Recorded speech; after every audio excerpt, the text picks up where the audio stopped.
নমস্কাৰ দৰ্শক সকল Fill Color and Stroke টিউটৰিয়েলত আপোনাক স্বাগতম এই টিউটৰিয়েলত আমি শিকিম অবজেক্টত ৰং পূৰণ কৰা অবজেক্টক আউটলাইন দিয়া বিভিন্ন ধৰণৰ গ্ৰেডিয়েন্ট ষ্ট্ৰোকৰ ৰং আৰু শৈলী এই টিউটৰিয়েলৰ বাবে মই ব্যৱহাৰ কৰিছো Ubuntu Linux 1204 operating system Inkscape সংস্কৰণ 048.4 Inkscape খুলক ইয়াৰ বাবে ড্যাশ হোমত যাওক আৰু Inkscape লিখক আপুনি লোগোত টিপি Inkscape খুলিব পাৰে আগতে তৈয়াৰ কৰা assignment.svg ফাইল খুলক মই এইটো আমাৰ ডকুমেন্ট ফোল্ডাৰত সংৰক্ষণ কৰিছো ইয়াত তিনটা আকাৰ আছে যি আগতে তৈয়াৰ কৰিছিলো মনত ৰাখক যে আমি ইন্টাৰফেসৰ তলত কালাৰ প্যালেট ব্যৱহাৰ কৰি কালাৰ পৰিবৰ্তন কৰা শিকিছো এতিয়া আমি শিকিম ফিল এণ্ড ষ্ট্ৰোক ব্যৱহাৰ কৰি বিভিন্ন ধৰণৰ ৰং কিভাৱে পূৰণ কৰে অবজেক্ট মেনুত যাওক আৰু ড্ৰপ ডাউন তালিকাৰ পৰা ফিল এণ্ড ষ্ট্ৰোকত টিপক লক্ষ্য কৰক যে fill and stroke dialog box ইন্টাৰফেসৰ সোঁপাশে খোলা আছে এই ডায়লগ বাকচত তিনটা টেব আছে ফিল ষ্ট্ৰোক পেইণ্ট আৰু ষ্ট্ৰোক ষ্টাইল এতিয়া আমি ক্যানভাস এলাকাৰ আয়তক্ষেত্ৰত টিপিম চাওক যে ফিল এণ্ড ষ্ট্ৰোক ডায়লগ বাকচত থকা অপশনছ আৰু আইকন সক্ৰিয় হৈ আছে প্ৰথমে আমি ফিল টেব সম্পৰ্কে শিকিম চাওক যে ইয়াত ফিল টেবৰ তলত 6টা আইকন আছে এতিয়া শিকো যে এই আইকনে কি কৰে প্ৰথম আইকনক নো পেইণ্ট বুলে এইটোৱে দেখায় যে অবজেক্টক কোনো ৰং নোহোৱাকৈ পূৰণ কৰা নহব আইকনত টিপক আৰু আয়তক্ষেত্ৰত পৰিবৰ্তন লক্ষ্য কৰক আয়তক্ষেত্ৰৰ ৰং অতৰুৱা গৈছে পৰৱৰ্তী আইকন হল ফ্ল্যাট কালাৰ এইটোৱে অবজেক্টত দৃঢ় ৰং ভৰাবলৈ সাহায্য কৰে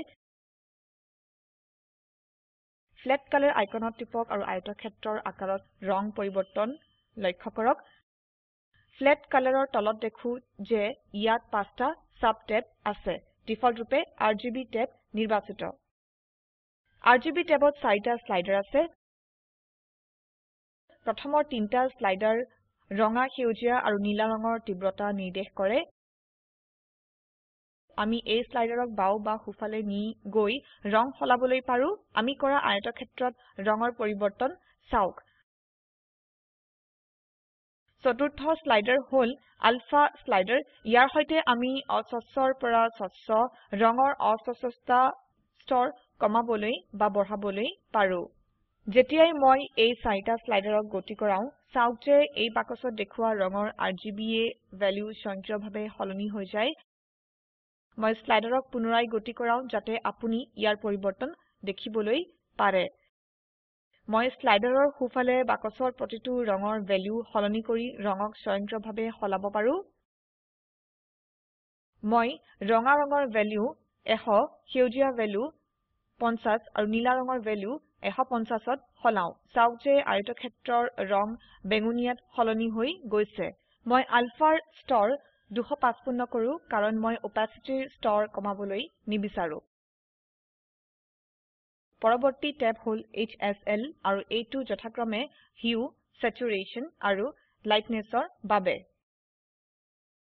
আমি মৌলিক ৰং পাবলৈ হিউ স্লাইডাৰ ব্যৱহাৰ কৰিব পাৰো আমি সেউজীয়া ৰঙৰ স্তৰ প্ৰাপ্ত কৰিবলৈ স্লাইডাৰক বাওফালে লৈ যাও আমি স্যাচুৰেশ্যন স্লাইডাৰ ব্যৱহাৰ কৰি মৌলিক ৰঙৰ সম্পৃক্তি ব্যৱস্থা কৰিব পাৰো স্লাইডাৰক বাও আৰু সোফালে লৈ গৈ স্যাচুৰেশ্যন স্তৰত পৰিবৰ্তন লক্ষ্য কৰক লাইটনেছ স্লাইডাৰে মৌলিক ৰঙৰ লাইটনেছ মানে লঘুতা ব্যৱস্থিত কৰে এই বিকল্পৰ সৈতে আমি মৌলিক ৰঙৰ ছা সম্পূৰ্ণ বগাৰ পৰা সম্পূৰ্ণ কলা বা মাজৰ যিকোনো ছাত সলাব পাৰো আগৰ নিচিনা আলফা স্লাইডাৰৰ ব্যৱহাৰ অস্বচ্ছৰ পৰা সম্পূৰ্ণৰূপে স্বচ্ছ কৰিবলৈ opacityৰ স্তৰ বৃদ্ধি বা হ্ৰাস কৰিবলৈ ব্যৱহৃত হয় পৰৱৰ্তী ট্যাব হল CMYK যি যথাক্ৰমে cyan magenta yellow আৰু black উল্লেখ কৰে এই স্লাইডাৰবোৰক গতি কৰাই আমি মূল ৰঙৰ তীব্ৰতা বা গভীৰতা বৃদ্ধি বা হ্ৰাস কৰিব পাৰো এই কালাৰ মিক্সিং বিকল্প দৰকাৰী যেতিয়া ডিজাইন প্ৰকল্প বাণিজ্যিক প্ৰেছত প্ৰিন্ট কৰা হয় পৰৱৰ্তী ট্যাব হল হুইল এইটো HSL ৰং মিক্সচাৰৰ এটা বিকল্পিত উপস্থাপনা আমি কালাৰ ৰিঙত টিপি মৌলিক হিউ নিৰ্বাচন কৰিব পাৰো যি স্ট্যান্ডাৰ্ড কালাৰ হুইল ভিত্তিক সেই আমি হালধীয়া ৰঙৰ এটা মৌলিক স্তৰ নিৰ্বাচন কৰিবলৈ হালধীয়া ৰঙৰ ছাট টিপিম ৰঙৰ বৃত্তৰ ভিতৰত ইয়াৰ ভিতৰত এটা সৰু বৃত্তৰ সৈতে ত্ৰিভুজ আছে এইটো টিপক আৰু এইটোক ত্ৰিভুজৰ ভিতৰত ড্ৰেগ কৰক আৰু আয়তক্ষেত্ৰৰ ৰঙত পৰিবৰ্তন চাওক CMS টেব মাত্ৰ ৰং পৰিচালিত পৰিবেশত কাম কৰা লোকৰ বাবে যি বাস্তৱিক ৰূপত আগ্ৰহী হয় এতিয়াৰ বাবে আমি এই টেব এৰি দিও ইয়াৰ পিছত শিকিম যে লিনিয়াৰ গ্ৰেডিয়েন্ট কিভাবে তৈয়াৰ কৰে ক্যানভাসত যাওক আৰু বৃত্তত টিপক এতিয়া ফিল এণ্ড ষ্ট্ৰোক ডায়লগ বাকচত উভতি আহক আৰু লিনিয়াৰ গ্ৰেডিয়েন্ট আইকনত টিপক বৃত্তত গ্ৰেডিয়েন্ট ভৰাবলৈ ধ্যান দিয়ক গ্ৰেডিয়েন্টক ৰেন্ডম মানে লক্ষ্যহীন সংখ্যা দি শেষ হোৱা শৃংখলাৰ সৈতে নাম দিও আমাৰ ইন্টাৰফেসত সংখ্যাটো হল লিনিয়াৰ গ্ৰেডিয়েন্ট 3794 আপোনাৰ ওচৰত এইটো বেলেগ হ'ব পাৰে আমি এডিট বুটামত টিপি গ্ৰেডিয়েন্ট সলাবলৈ পাৰো যি লিনিয়াৰ গ্ৰেডিয়েন্ট নম্বৰ বুটামৰ সোফালৰ তলত আছে গ্ৰেডিয়েন্ট এডিটৰ ডায়লগ বাকচ খুলিব এই বাকচৰ সবতছে ওপৰত কিছু ৰেন্ডম সংখ্যাৰ দ্বাৰা ষ্টপ বুটাম আছে আৰু ইয়াত ড্ৰপ ডাউন মেনু আছে আপুনি যদি এই ড্ৰপ ডাউনৰ এৰোত টিপে আপুনি দুটা ষ্টপ বিকল্প দেখিব প্ৰথমটোৱে পূৰ্ণ মৌলিক ৰং দেখায় দ্বিতীয়টো হল হাফ চেকাৰ বোৰ্ড যি দেখায় যে এইটো স্বচ্ছ দ্বিতীয় বিকল্প নিৰ্বাচন কৰক যি হল স্বচ্ছ ষ্টপ বিকল্প তলত ষ্টপ কালাৰত যাওক স্লাইডাৰক গতি কৰাই RGB ভ্যালু পৰিবৰ্তন কৰক যি ৰং আপুনি বিচাৰে গ্ৰেডিয়েন্টক সম্পূৰ্ণৰূপে দেখাবলৈ আলফা ভ্যালু হিচাবে 255 লিখক গ্ৰেডিয়েন্ট এডিটৰ ডায়লগ বাকচ বন্ধ কৰক এতিয়া আমি গ্ৰেডিয়েন্ট এংগল সলাবলৈ পাৰো এইটো কৰিবলৈ ইন্টাৰফেসৰ বাওফালে টুল বাক্সৰ পৰা নোট টুলত টিপক এইটো সিলেক্টৰ টুলৰ তলত সোফালে আছে এটা বৃত্তৰ ওপৰত এইটোৱে লাইন প্ৰদৰ্শন কৰিব এইটো লাইনে গ্ৰেডিয়েন্ট প্ৰদৰ্শন কৰে এইটো বৰ্তমানে বৃত্তৰ বৰ্গাকাৰ হ্যান্ডেল আৰু আৰ্ক হ্যান্ডেলৰ সৈতে ওভাৰল্যাপ হয় আমি গ্ৰেডিয়েন্ট লাইন হ্যান্ডেলবোৰক সামান্যভাৱে গতি কৰাব লাগিব যাতে হ্যান্ডেলবোৰ পৰিষ্কাৰভাৱে দেখিব পাৰি যেতিয়াই গ্ৰেডিয়েন্ট আৰম্ভ আৰু শেষ হয় তাতে স্থান সলাবলৈ সাৰ্কুলাৰ হ্যান্ডেল বা স্কয়াৰ হ্যান্ডেলত টিপক আৰু ড্ৰেগ কৰক যেনেকৈ দেখুৱা হৈছে সেইভাবে আমি সাৰ্কুলাৰ হ্যান্ডেলক গতি কৰাই গ্ৰেডিয়েন্টৰ দিশো সলাব পাৰো এতিয়া শিকো যে ৰেডিয়েল গ্ৰেডিয়েন্টৰ ব্যৱহাৰ কিভাবে কৰে আইকনত টিপক আৰু বৃত্তত গ্ৰেডিয়েন্টৰ পৰিবৰ্তন চাওক ৰেডিয়েল গ্ৰেডিয়েন্ট বৃত্তাকাৰ আকৃতিত তৈয়াৰ কৰে লক্ষ্য কৰক যে 1 স্কয়াৰ হ্যান্ডেল আৰু 2 সাৰ্কুলাৰ হ্যান্ডেলছ গ্ৰেডিয়েন্টৰ আৰম্ভণি বিন্দুক গতি কৰাবলৈ মাজৰ স্কয়াৰ হ্যান্ডেলত টিপক মই এইটোক তলৰ বাওফালে গতি কৰাম গ্ৰেডিয়েন্টত পৰিবৰ্তন কৰিবলৈ যিকোনো সাৰ্কুলাৰ হ্যান্ডেলছত টিপক আৰু ড্ৰেগ কৰক গ্ৰেডিয়েন্টৰ আকাৰৰ উচ্চতা আৰু প্ৰস্থ পৰিবৰ্তন লক্ষ্য কৰক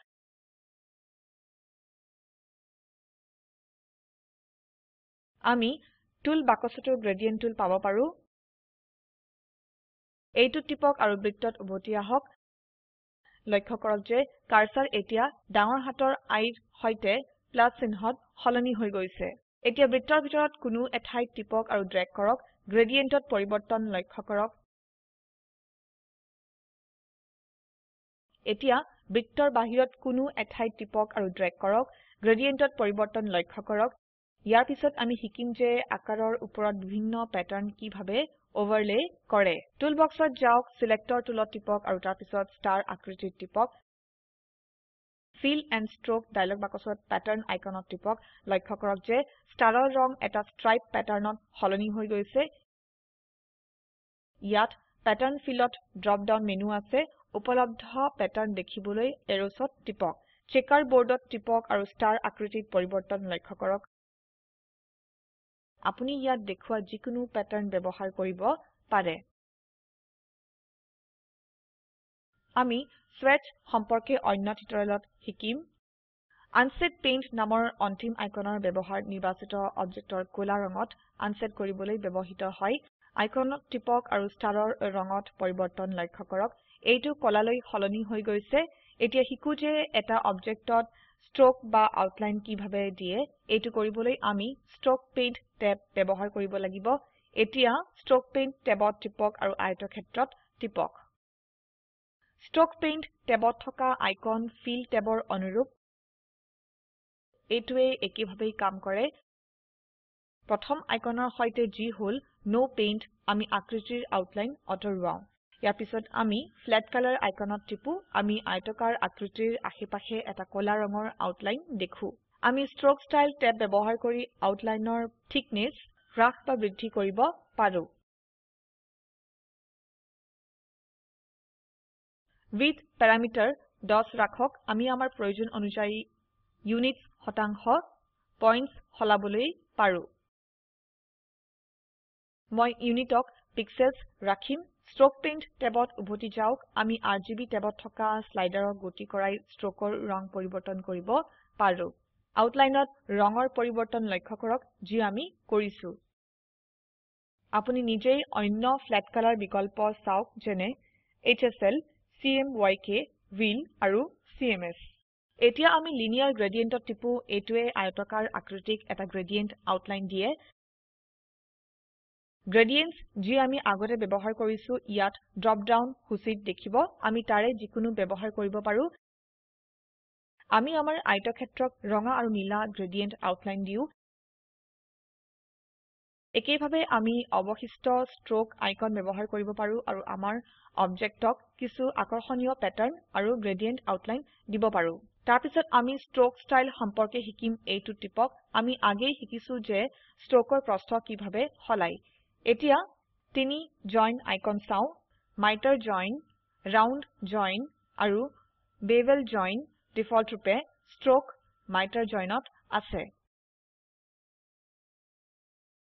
আমি ভালমতে দেখিবলৈ আয়তক্ষেত্ৰৰ যিকোনো কোণত জুম ইন কৰো এতিয়া ষ্ট্ৰোকৰ গোল প্ৰান্ত দেখিবলৈ ৰাউন্ড জইনত টিপক ষ্ট্ৰোকৰ প্ৰান্তত পৰিবৰ্তন লক্ষ্য কৰক ইয়াৰ পিছত বেভেল প্ৰান্ত তৈয়াৰ কৰিবলৈ বেভেল জইন বিকল্পত টিপক ড্যাশেছ ড্ৰপ ডাউন মেনুত বিভিন্ন ড্যাশ প্যাটাৰ্ন উপলব্ধ এইবোৰ ব্যৱহাৰ কৰি আমি ষ্ট্ৰোকক বিভিন্ন ড্যাশ প্যাটাৰ্ন দিব পাৰো আৰু ভিন্ন প্ৰস্থও দিব পাৰো পৰৱৰ্তী বিকল্প হল কেপ এইটো লাইন ষ্ট্ৰোকৰ ওপৰত কাম কৰে টুল বক্সত যাওক ফ্ৰী হেণ্ড টুলত টিপক হে ফ্ৰী হেণ্ড টুলৰ সাহায্যে এটা লাইন আকক এতিয়া লাইনৰ শেষত জুম ইন কৰক ডিফল্ট ৰূপে বাট কেপ নিৰ্বাচিত আৰু এইটো শেষলৈ এটা সমতল প্ৰান্ত দিয়ে এতিয়া আমি বৃত্তাকাৰ প্ৰান্ত দিবলৈ ৰাউন্ড কেপত টিপু ইয়াৰ পিছত হল স্কয়াৰ কেপ যি লাইনৰ শেষত সমতল আৰু বৰ্ধিত প্ৰান্ত দিয়ে ড্যাশেছ ট্যাবৰ তলত এটা 3 মাৰ্কাৰ্ছ যি পাথৰ মাজত মাৰ্কাৰ্ছ ৰাখে উপলব্ধ সূচী দেখিবলৈ মাৰ্কাৰৰ প্ৰতিটো ড্ৰপ ডাউন মেনুত টিপক স্টাৰ্ট মাৰ্কাৰ্ছত আমি টৰ্চো নিৰ্বাচন কৰো মিড মাৰ্কাৰ্ছ হিচাবে কাৰ্ভেন নিৰ্বাচন কৰিম এণ্ড মাৰ্কাৰৰ বাবে লেগছ নিৰ্বাচন কৰিম কেনভাছত নিৰ্মিত কাৰ্টুনৰ আকৃতি চাওক অৱশেষত ফিল এণ্ড ষ্ট্ৰোক ডায়লগ বাকচৰ তলত দুটা স্লাইডাৰ ব্লাৰ আৰু অপাচিটি লক্ষ্য কৰক প্ৰথম আয়তক্ষেত্ৰ পুনৰাই নিৰ্বাচন কৰক ব্লাৰ স্লাইডাৰৰ ব্যৱহাৰ অবজেক্টক ব্লাৰ ইফেক্ট দিয়া হয় আমি স্লাইডাৰত টিপিম আৰু এইটোক হুফালে লৈ যাম চাওক যে আয়তক্ষেত্ৰ ব্লাৰ হৈ গৈছে যেতিয়াই আমি স্লাইডাৰক আৰু বেছি হুফালে লৈ যাও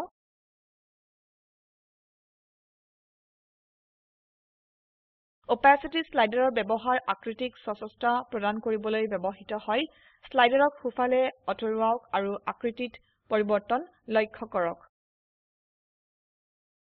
সংক্ষেপে এই টিউটৰিয়েলত আমি শিকিছো ফিল এণ্ড ষ্ট্ৰোক বিকল্প ব্যৱহাৰ কৰি অবজেক্টত ৰং ভৰা আকৃতিক ষ্ট্ৰোকছ আৰু আউটলাইন দিয়া বিভিন্ন ধৰণৰ গ্ৰেডিয়েন্টছ আৰু ষ্ট্ৰোক পেইণ্ট আৰু ষ্ট্ৰোক ষ্টাইলছ ইয়াত এটা নিৰ্দেশিত কাম আছে 5 পিক্সেল প্ৰস্থৰ নীলা ষ্ট্ৰোকৰ সৈতে ৰঙা আৰু হালধীয়া ৰঙৰ লিনিয়াৰ গ্ৰেডিয়েন্ট দ্বাৰা ভৰা এটা পঞ্চভুজ তৈয়াৰ কৰক wavy patternৰ সৈতে এটা উপবৃত্ত তৈয়াৰ কৰক আৰু opacity 70% কৰক start markersক arrow 1 L start হিসাবে আৰু end markersক tail হিসাবে ইয়াৰ সৈতে dots প্ৰস্থ যুক্ত এটা লাইন তৈয়াৰ কৰক আপোনাৰ সম্পন্ন নিৰ্দেশিত কাম এই ৰকমে হোৱা উচিত এই লিংকত উপলব্ধ ভিডিওটো চাওক এইটোৱে প্ৰকল্পক সাৰাংক্ষেপে বুজায় ভাল বেণ্ডৱিডথ নাথাকিলে ভিডিওটো ডাউনলোড কৰি চাওক স্পোকেন টিউটৰিয়েল প্ৰকল্প দলে কৰ্মশালাৰ আয়োজন কৰে অনলাইন পৰীক্ষা পাস কৰিলে প্ৰশংসাপত্ৰ দিয়ে